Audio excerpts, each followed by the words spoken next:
مساكم الله بالخير. اليوم سنتحدث عن مستشفى عفيف العام. لمناقشة الموضوع معنا فهد الغنامي مدير إدارة الشؤون القانونية في بصحة الرياض، علي المرشدي وكيل حالة متضررة، الدكتور محمد التركي استشاري جراحة مسالك بولية بمدينة الملك سعود الطبية وعضو الهيئة الشرعية للأخطاء الطبية، وأرحب بمستمعي إذاعة MBC FM. مساكم الله بالخير.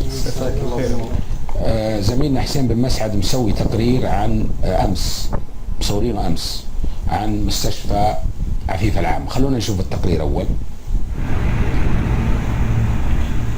بمبان تجاوز عمرها 30 سنة يقدم خدماته لنحو 350 قرية وهجرة، مستشفى عفيف العام يواجه العديد من المشاكل، أهمها كثرة الأخطاء الطبية لقلة عدد الكادر المتخصص، تقنيات طبية محدودة، غرف مرضى بلا أجهزة تكييف، صغر سعته البالغة 100 سرير مقابل أكثر من 100,000 نسمة، زادها سوءا إهمال النظافة بمرافقه.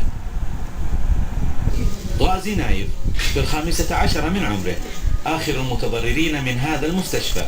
تفاجأ أهله بمحتوى تقرير طبي كتب على إثر حادث مروري كشف بأن كليته اليمنى غير موجودة، وقد تم إزالتها في عملية سابقة أجريت له في مستشفى عفيف قبل عامين.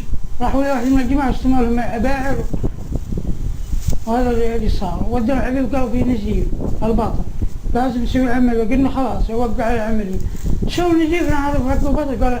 قال الدكتور لا تشلوه والطحا مشيوه. هذا اللي قال هنا.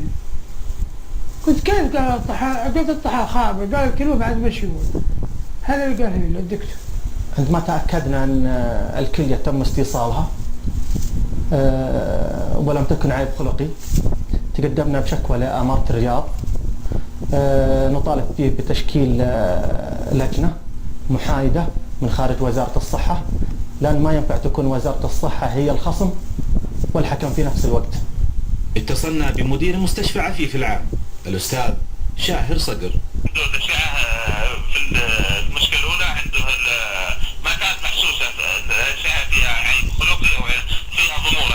تقول لجنة أنا ما اللجنة لقيته حقيقة برسالة وصلتني أمس. بس في تقريرين طبية، تقرير طلع من عندكم من الدكتور طاهر وتقرير آخر بعده بيومين انعمل من مستشفى مدينة الملك سعود الطبية، كلها تقول إنه الكلية مفقودة. لا بعد ما سويت هذا واشعاعات بالصبغه وفحوصات دقيقه تبين ان الاشعه على قول اللجنه، انا لا افتيك ولا ان الكليه موجوده والنموره ما في اتصال ولا شيء. مليارات تنفقها الدولة لرفع مستوى الخدمات الصحية، إلا أن مسلسل الإهمال الطبي لا زال مستمرا في عدد من المستشفيات الحكومية، ما يطرح سؤالا ملحا: أين الخلل؟ حسين بن مسعد، 8 MBC، الرياض.